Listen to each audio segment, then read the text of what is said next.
Estamos de volta com o programa Em Minas e agora com um bloco exclusivo para você que nos acompanha no YouTube do Portal UAI. O Em Minas de hoje recebe o jornalista, escritor, membro da Academia Mineira de Letras, J.D. Vital. J.D. Vital, gente, é um estudioso de assuntos eclesiásticos, então ele sabe tudo ali que envolve a Igreja Católica e, consequentemente, a sucessão no Vaticano agora após a morte do Papa Francisco. JD, vamos seguir aqui o nosso papo porque estava tão agradável e a gente encerrou o nosso tempo na televisão. Seguimos agora com o YouTube. E eu quero te fazer uma pergunta: quanto tempo pode durar o conclave, a escolha desse novo Papa? Começa quando e pode durar quanto tempo? Olha, pode durar o tempo necessário, né? Antigamente houve um tempo que os cardeais não conseguiam escolher um nome, então o povo de Roma os trancou dentro de uma sala e com chave, com clave, né? Claves em latim é chave. E eles ficaram fechados, isolados dentro desse conclave até escolher o candidato. Mas na vida moderna, hoje, geralmente os conclaves duram de 3 a 4 dias. O último parece que durou 2 dias, não é isso mesmo? Então, não sei, ainda não foi marcada a data. Pois é. Ainda não foi marcada, mas eu acho que a partir de hoje, a partir do enterro do Santo Padre, a congregação dos cardeais, encarregados da administração da igreja nesse período vacante, vai marcar a data do início. Até porque a maioria dos cardeais já deve ter chegado a Roma. Agora eu vou te fazer uma pergunta: é verdade que qualquer homem pode ser candidato a Papa? Teoricamente. Os primeiros papas eram os cristãos escolhidos na própria comunidade. Na comunidade, ali em Roma, nas catacumbas, etc. e tal. Teoricamente. Mas, na realidade é dentro daquele grupo. Dentro do colégio dos cardeais. Agora, eu quero perguntar ao senhor sobre esse processo aí de seleção. Primeiro eu vou puxar para uma ficçãozinha, que é o filme que foi lançado em 2024, agora está recente, Conclave. Atenção pessoal, contém spoiler. O senhor assistiu o filme? Eu assisti. Vamos lá. A escolha de um Papa acontece da forma que é exposta, que é retratada neste filme? O filme é sensacional, mas é Hollywood puro, né? Então, com emoções, com uma imagem, cenas maravilhosas, um som genial, né? Mas aquilo tudo é ficção, né? No entanto, o que o filme mostra são as conversas, as confabulações, a formação de blocos. A costura política. A costura política. Você, como boa analista política mineira, você foi em cima. Então, a costura política vai acontecer. Mas o processo é aquele? É aquilo mesmo. Os cardeais vão ao Vaticano, ficam fechados, isolados, até a definição desse nome, não pode ter contato com ninguém. É daquela forma? É daquela forma. E com votações diárias. 2 de manhã e 2 votações à tarde. Toda vez que não se conseguiu o quórum necessário para a eleição do Papa, que é o número mágico é 2/3. Então, daquele número de cardeais, vamos supor, agora 135 podem votar. De 135, 2/3 têm que escolher o mesmo nome. É isso aí. Nas primeiras eleições, dizem alguns cardeais que participaram de conclaves passados, nas primeiras eleições são dados votos de homenagem. Eu vou votar no cardeal fulano de tal, meu amigo. Eu vou votar nesse aí que é missionário, lá na África ou na Ásia. Então, são votos de homenagem, até que o processo vai se afunilando e os nomes vão saindo e ficando 1, 2, 3 até o final. Se por acaso não se conseguir esse quórum de 2/3, no final de, acho que parece, 24 sessões eleitorais, aí muda o processo. Será quem tiver maioria, mais um. Entendi. Os que receberem maior voto, ou seja, maioria mais um, aí já é eleito.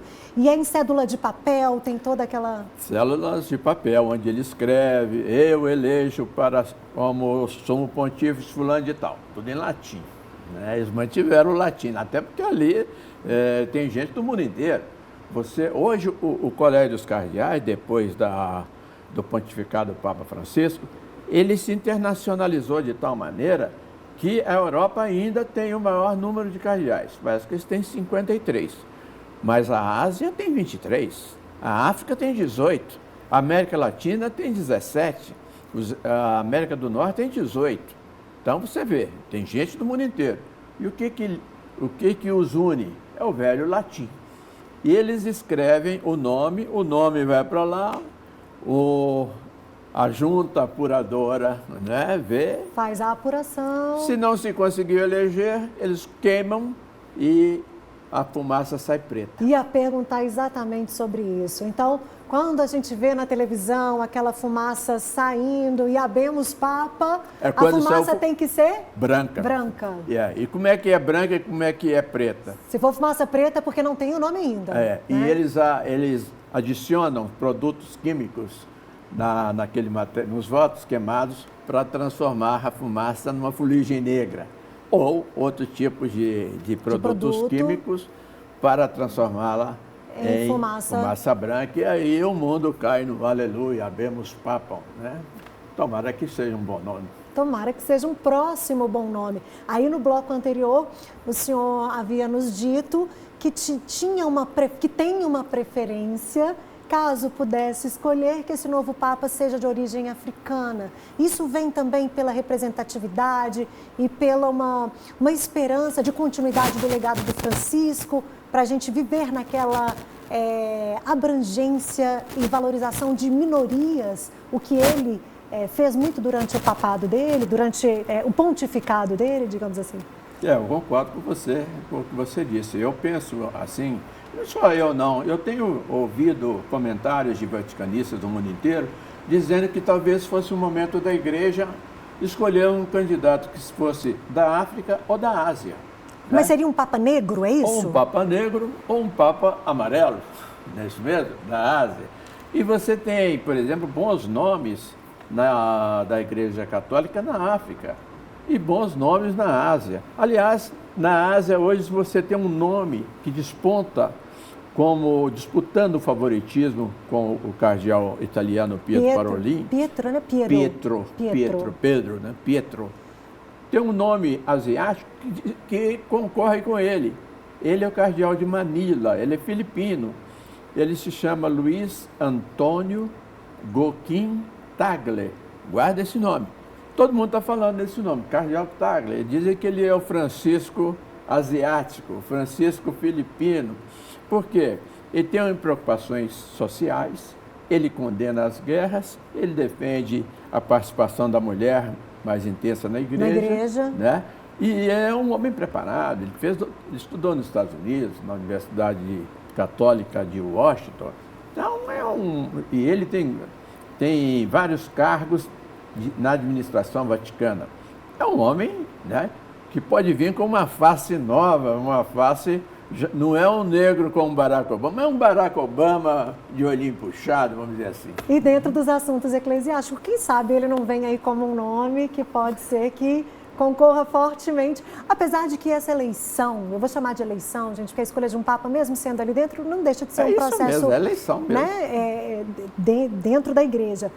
Tudo pode acontecer, né? E tem uma coisa, né? Os romanos, que têm uma sabedoria de 2000 anos de janela, já viram todo tipo de eleição, já viram até cadáveres de Papa sendo julgados no rio Tibre, né? Eles dizem uma frase que é de grande sabedoria. Quem entra no conclave como Papa, sai cardeal. Ou seja, aqueles que entram como nomes favoritos, muitas vezes não são o escolhido. A propósito, na última eleição, o Papa Francisco, que era então cardeal de Buenos Aires, o Jorge Mário Bergoglio, Ele não era o favorito. O favorito Não era um estava, cara... inclusive, nem na lista, não tem a história? Não se falava, né? Podia... Eu não ouvia. Para mim foi uma grande surpresa. O nome na época que todo mundo dizia era o cardeal de Milão, chamava Angelo Scola, isso mesmo? Mas e aí? Então, todos esses nomes, como o do Pietro Parolin, como o do cardeal Tagle, né? E vários outros nomes italianos estão sendo surgidos dentro da mídia, isso aí é chamada especulação. Mas é só mesmo o Espírito Santo que vai lançar a sua luz e vai soprar nos ouvidos dos cardeais o nome preferido do Espírito Santo, da divindade. Então, eu não tento adivinhar nem acertar, porque isso é impossível. Então, rapidamente, antes de encerrarmos esse bloco que a gente segue aqui no YouTube, duas curiosidades. Por que é chamado de pescador? Esse pescador dos homens, esse Papa que chega, tem essa história? Por quê? Por causa de lá de trás da Bíblia? É do Pedro. Pedro? O apóstolo Pedro era um pescador. Então, quando ele era um sujeito, pelo que a gente lê no Evangelho, de grandes rompantes, de grande generosidade, né? Todo mundo fala que ele era um pobre. Não era tão pobre, ele tinha uma barca, né? Ele era um pescador, ele era um trabalhador, mas era um tipo de empresário, né? Então ele tinha o próprio barco. Ele tinha o próprio barco. E ele, pescador. E Jesus teria dito, Pedro, vem comigo, farei de você um pescador de homens. Então, por isso que a igreja foi considerado o primeiro Papa da história. É o primeiro Papa, né, da história, e que está enterrado lá no Vaticano, na Basílica de São Pedro, onde tem aquela estrutura maravilhosa chamada baldaquim, né? Maravilhoso, então, né? por isso chama-se, né, os próximos papas também de pescadores, assim como Pedro foi, que foi o primeiro, pescador de homens, né? Ele está certíssimo. E a última pergunta, curiosidade que eu vou, né, agora desvendar aqui sobre o anel do Papa. Que história é essa de o anel ser destruído quando o Papa falece? Tem isso mesmo? É isso mesmo. Essa é uma tradição, foi mantida. Depois que o Papa morre, alguns procedimentos mandados pelas leis da igreja. Uma delas é fechar o Camerlengo, que é o cardeal Farrell, né? Ele foi escolhido Camerlengo pelo Papa Francisco em 2019. Ele chama Farrell. Ele nasceu na Irlanda, mas viveu nos Estados Unidos. Quem vai conduzir o processo agora de sucessão? Ele já está conduzindo. Ok. Né? Então, logo que o Papa morreu, ele tomou dois procedimentos. Ele lacrou os aposentos papais. O quarto dele, o escritório, etc. E só vai ser aberto quando tiver um novo Papa? Isso mesmo. Ok. E a outra coisa, ele pegou o anel e quebrou. Porque no anel estava o sinete, né? Onde que antigamente os papas eles assinavam e marcavam o seu símbolo, né? A sua assinatura. Como se fosse um brasão, algo desse tipo. Isso mesmo. E aí ele é destruído? É quebrado, né? Para que não seja usado por mais ninguém. Pois é. Cada novo Papa tem um novo anel, né? Dizem que o Papa Francisco, na sua simplicidade, ele usava o anel de bispo. Não era nenhum anel de Papa com joia, com alguma coisa. Não era de ouro, foi o primeiro que escolheu um anel de prata. Ele era o anel que ele tinha como bispo de Buenos Aires, ele manteve.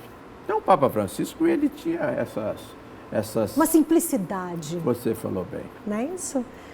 O Em Minas de hoje, a nossa parte aqui no YouTube do Portal UAI fica por aqui. Uma honra tê-lo recebido. JD Vital, gente, guardem esse nome. Escritor, jornalista, membro da Academia Mineira de Letras, especialista em assuntos eclesiásticos.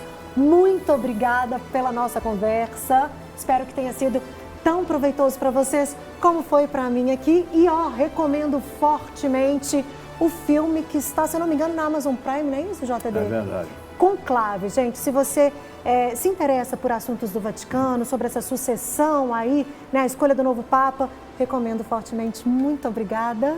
Obrigado, El. Pela companhia. Ótima noite para vocês.